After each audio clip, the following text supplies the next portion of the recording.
What does it take for a decade-long friendship to implode on national TV? Let me set the stage. Porsha Williams and Shamea Morton, once inseparable on Real Housewives of Atlanta, saw their alliance shatter in Part 2 of the Season 16 reunion, now streaming on Peacock. Here's the setup. Shamea, after years in the background, finally held a peach as a full-time housewife. But instead of celebrating together, she shocked viewers by siding with Angela Oakley, Porsha's sworn rival. Now you might be thinking, was it just petty drama? Not this time. In Grenada, Shamea defended Angela's explosive claim that Porsha stole Simon Guobadia from his ex-wife Falynn, a claim loaded with both emotional and reputational fallout. The conflict deepened when Shamea, behind the scenes, actively advised Angela to use Dennis McKinley, Porsha's ex and father of her child, as a weapon. That's strategic betrayal. Using insider knowledge for maximum impact. This isn't just shade, it's tactical warfare. So what's the resolution? The trust is obliterated.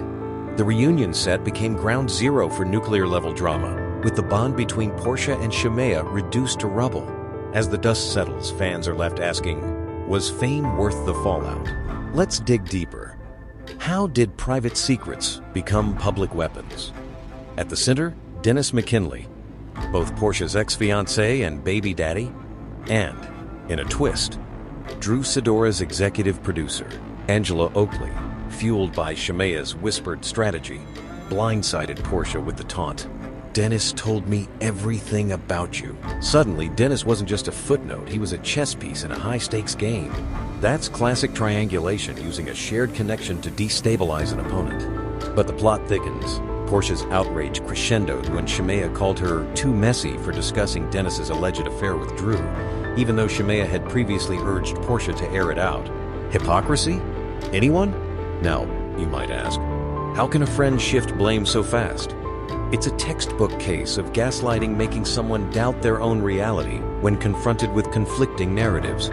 In the end, these revelations weren't just gossip fodder, they were weapons, reshaping alliances and leaving reputations scorched. The lesson? On RHOA, information isn't just power, it's ammunition. Let's step into the reunion's most surreal moment. Shamea leading a tearful prayer circle. She begged for love and unity, name-dropping Porsha's late cousin Londi, in a move Porsha later slammed as manipulative theater. Think about it. What happens when public displays of virtue mask private vendettas? This is performative empathy, showing outward compassion while orchestrating backroom betrayals. Andy Cohen, the moderator, confirmed the atmosphere was electric. Never had a reunion like this before.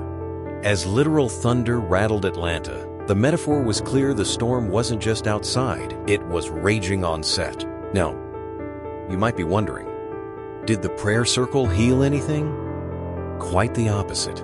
As tensions boiled over, viewers saw the prayer as damage control, a last-ditch attempt to salvage reputation, not relationships. Resolution? The mask slipped. Shamea's spiritual performance unraveled, exposing the gap between her public persona and private actions.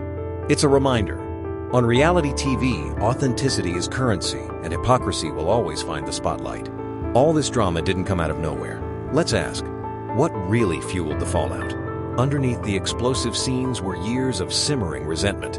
Shamea resented being second fiddle during Porsha's 11-season reign, while Porsha accused her of fame-chasing by cozying up to former housewife Phaedra Parks, who's set to return this season and stir the pot further. In never-before-seen footage on Peacock, Shamea admits, Porsha's empire expanded, mine hadn't. That changed everything. This isn't just personal, it's the classic dynamic of perceived power, imbalance, and social capital. But the revelations didn't stop there. Porsha fired back with receipts, revealing that Shamea's husband, Gerald, brokered business deals with Simon Guobadia, Porsha's own husband at the time. That's a textbook conflict of interest, when personal and financial loyalties collide. Now, you might be thinking, can friendships survive the spotlight? When careers, contracts, and reputations are at stake, betrayal becomes almost inevitable. The fallout? In Part 3's trailer, Shamea is seen sobbing, "I'm done," while Porsha smirks. Their once unbreakable friendship is now, in Porsha's words, peach dust.